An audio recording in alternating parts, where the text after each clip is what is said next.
Ahoj dědo, já tě moc zdravím z Chicaga. Moc mi chybíš, tak jsem se rozhodla, že ti nahraju aspoň tady takové nějaké video.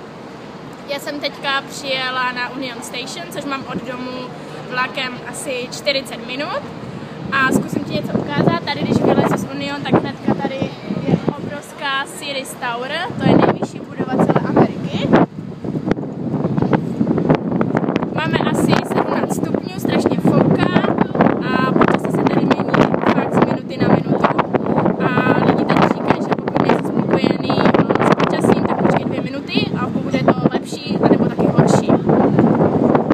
I am making video for my grandfather.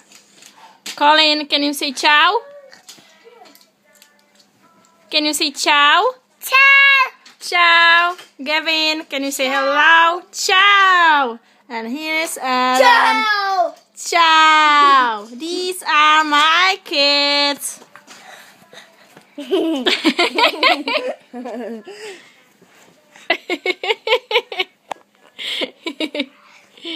Dědo, já tě zdravím, dneska je neděle. Dneska mám volno a navštívila jsem dneska s Ryanem tady galerii Museum of Contemporary Art, takže konečně taky tady nějakou kulturu poznávám.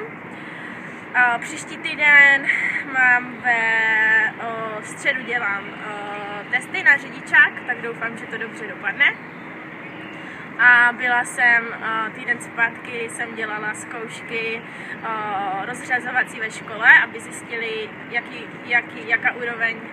jakou mám úroveň angličtiny.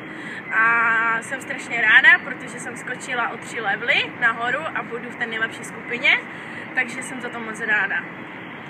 Tak tě moc zdravím a měj hezký den, ahoj! Tak jsem ti, dědo, chtěla říct, že jsem strašně ráda, že jsem se rozhodla, že jsem to udělala, že jsem odjela, protože jsem tady strašně spokojená a už teď přemýšlím, jak to udělat, abych tady mohla zůstat díl. A chtěla bych ti představit mého přítele Ryana. Ahoj, jmenuji se Ryan, jak se máš?